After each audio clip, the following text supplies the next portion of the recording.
Hi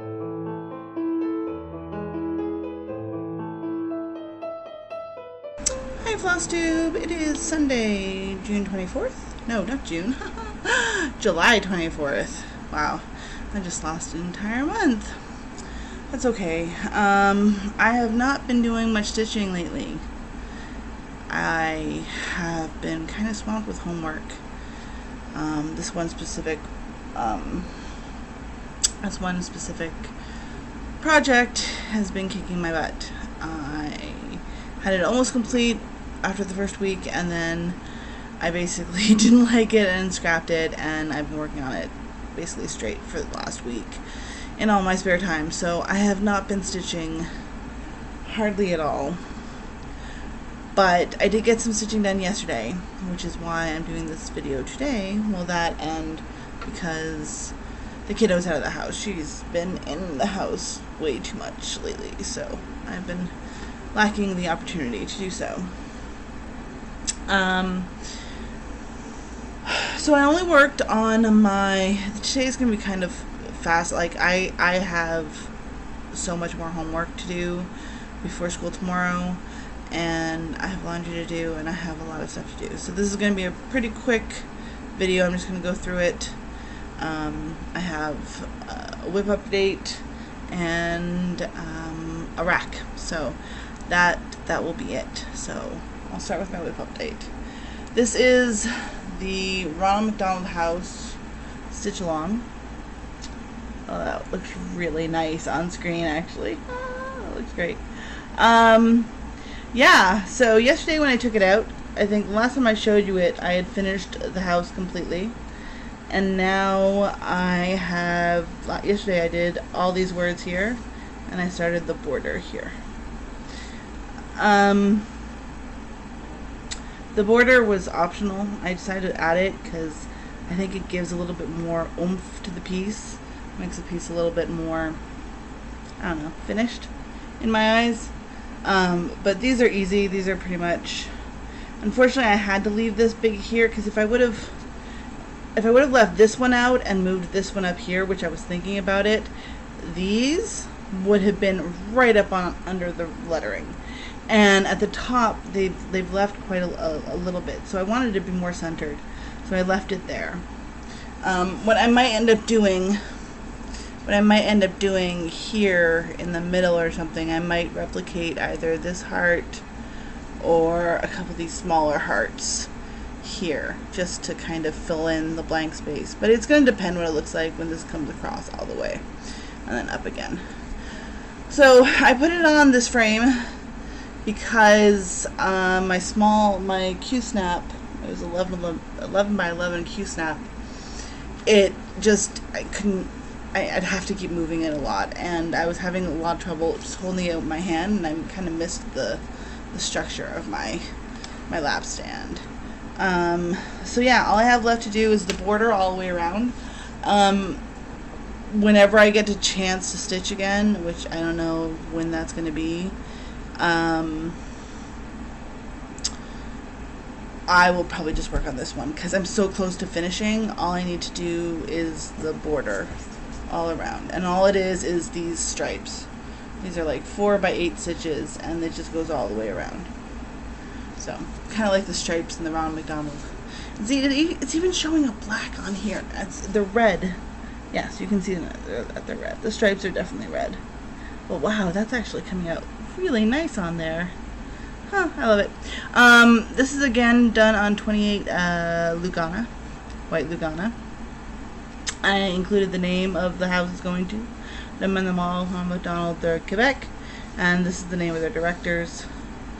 So, yep. Very happy with it.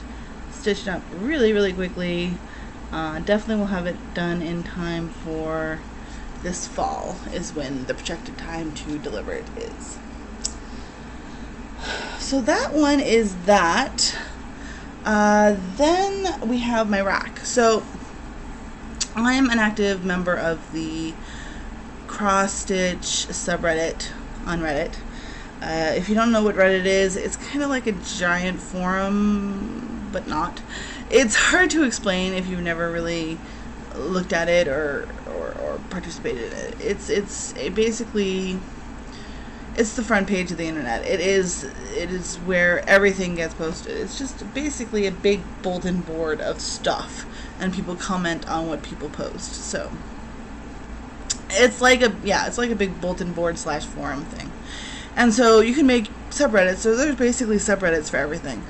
The cross-stitch subreddit is where I went when I started getting back into cross-stitch 2 years ago now. And it's a really cool place. Very, very positive place. Very, very, very fun. And from there, I discovered FlossTube and the Facebook groups and all that stuff. So I was looking on there, and someone posted this stocking. And I chimed in saying I had seen those stockings before, that they were I had heard that they had been released in the 80s or 90s in various magazines, and that I heard that they were very, very hard to come by. So I posted the reply to this person, and then a completely different person, not the original person. Someone else comes in and said, hey, they also came in a book. They also released a book with all of the designs of these different stockings from these different magazines.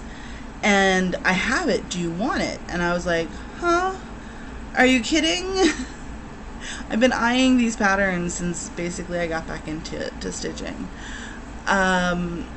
I was like, sure, can I just, toss some shipping your way? I mean, I live in Canada, and apparently so did she. So it was just this huge coincidence. She lives on the West Coast, though. And once the kerfuffle over the Canada Post strike died down a bit, when they said, oh, no, we're going to work this out, frustrated with that for a whole other reasons. Anyway, so after that kerfuffle died down, she sent me a message, said she was going to put in the post for me, and I got it not even a week later, I don't think. And so here it is. So it is the Better Homes and Gardens Heirloom Christmas Stockings in cross stitch, and that's what it looks like. And I was going to try to do a flip through, because I don't think I've seen this book on here before. It is a hard to find book. I think it's out of print, but there was, the last time I looked at getting these, I think some of the magazines were on available on eBay. I'm not sure. I know that there are some out there in various stash unloads and something, and I think people are, getting rid of them slowly. So they're still out there, able to find them, but probably a little bit harder to find, and you won't find them at the store or 123 Stitch or anything. So so this is the front, and then in the back you see a preview of all of them. There are, I'm gonna have to count this, 1, 2, 3, 4, 5, 6, 7, 8, 9, 9 of them, 9 patterns in one book. And I mean, it's not a very big book, but still 9 full-size patterns. What I love about them is that they're all rooms. They're all various themed rooms. So the first room, when you get it, this was in 1995. Wow. I was 14 in 1995. It's funny, that's probably about when I started cross-stitching, too. There's a glossary, or index, of all the different stockings here at the beginning. And the first one we come to is the Holiday Workshop stocking. I'm not going to show you the patterns, of course. I'm just going to show you the pictures. So each of these have up here, they have these kind of like wooden letter blocks that make up the names. And they show in the back of the book how to replace the blank blocks with the names. And so this is the workshop, and as you can see, it's backstitch, either heaven or hell, depending on how you feel of backstitch. But these all have a lot of backstitching. Look at the little Noah's Ark in the toe. So much cute so much cute. The details are the one thing that first drew me to these patterns, was the amount of details. I really like it. The finishing is kind of, they're all finished the same way, and it's kind of old-fashioned with this ruffle band here, but the cording is nice. The cording is definitely nice. Also, in all of these, they've taken elements from the sock and made extras. So these ones, for this one, it's ornaments, little circular ornaments with the Santa kind of puppet and Noah's Ark down here. And there's finishing for all of these supplemental ones. There's finishing instructions as well. It's a very, very cool book. And then you get the pattern, which you don't see, which is basically just 2 pages. And it also includes the patterns for the small ones too. And then you have instructions and color guides. The next one is Northwood's Christmas Stocking. And this is kind of like a living room with a big snowy window with a beautiful tree and a rocking horse at the bottom with that pie that just looks yummy. Look at that pie. And a little doll. Oh, look at the little doll on the heel. It's so cute. And the very country, which I'm not usually a big fan of, but Christmas can get away with being a little country, I think, sometimes. And this one, the little minis, the designs they pulled out was the candle and the doll. And these are to be made into gift tags, which is really neat too. So that was a Northwoods Christmas Stocking. Again, I got instructions. Here's a really pretty one. I really like this one. Don't know who I'd ever do it for, but I really like it. This is the music room stocking. And it has this beautiful circular window with the violin and trumpet and the piano and all the way down to the cello down there. I think there's like is that a tuba or a French horn? And lots of poinsettia. Yes, very, very pretty. And again, lots and lots of back stitching. For this one, the small, these are...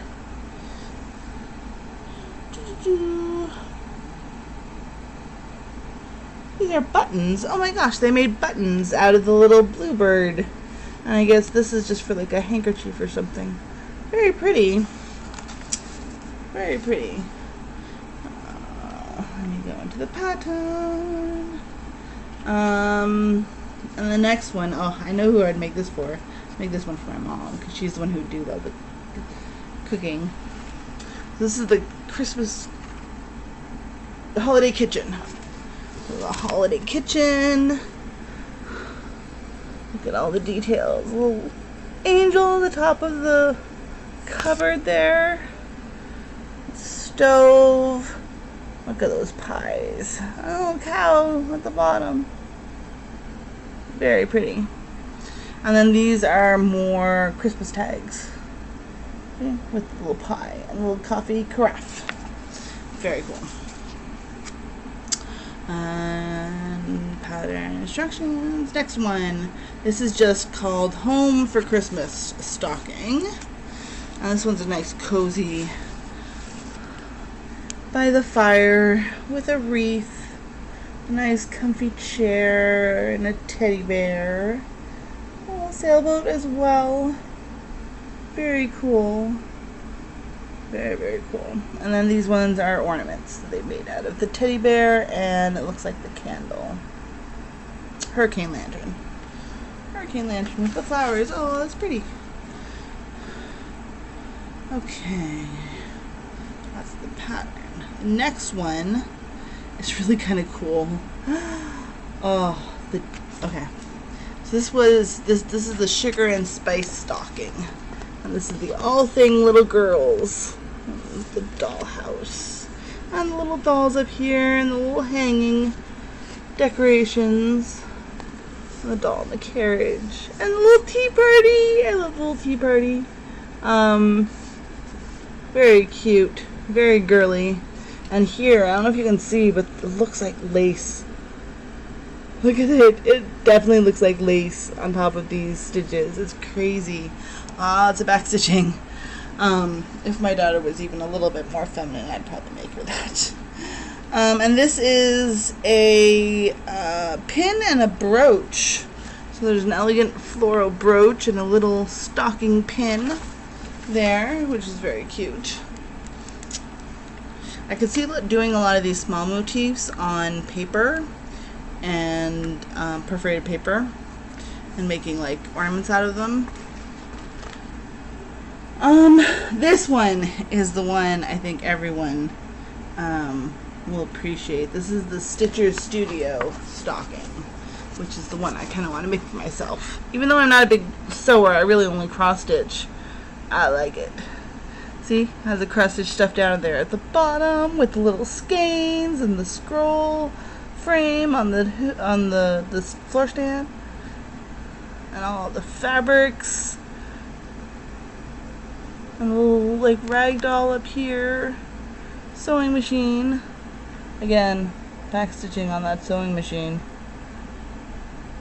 and of course the knitting down there, and a hoop. Oh my gosh, they have an embroidery hoop with some cross stitch on it. That's cool. That's really cool. That's the stitches one. What is it? The sewing machine pin is the extra. A little cameo, I guess. How many different? Yeah. A lot of back stitching in that one. The next one, I really like this one. This is the Toys and Game.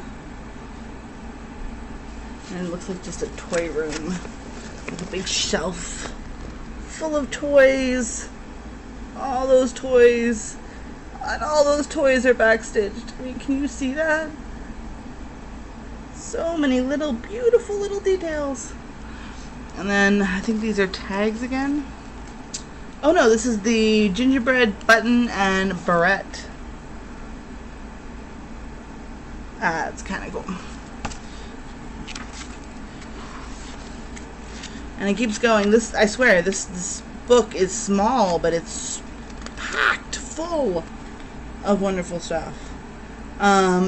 This is the holiday study. This is the one I think I might do for Andrew, my spouse. This is the study. Again, a nice wintry window with a beautiful clock on the wall. Nice little study desk. The reason I would pick it for Andrew because it has a train, and he's a bit of a train nut, so I like it. Oh, I'm telling you, that's the other reason I haven't been stitching lately. My pain levels are like a bazillion right now. And that's it. So that's all of the patterns. Then comes a section where it's like 25 great stocking stuffer ideas. And they have them all listed out. And it's really kind of cool. I'm not going to spoil them for you if you ever get the book, you know. And then they have the finishing instructions for the sorry. I have to lean back for a second. Okay. Then they have the instructions and the alphabet for the names, and also the basic instructions on how to do the various different stitches. So all in all, really good book. Amazing patterns. Like the detail in these patterns is ridiculous, but so cool. What a very, very, very, very, very generous RAK. I was completely blown away by this. I think that will be all. I was going to do one more thing, but I don't think I can handle it today. I don't know when I'm going to be back. I'm hoping not more than a week, but it might be closer to 2. So, if I don't see you soon, I hope you guys have a great stitchy time until I return. Bye.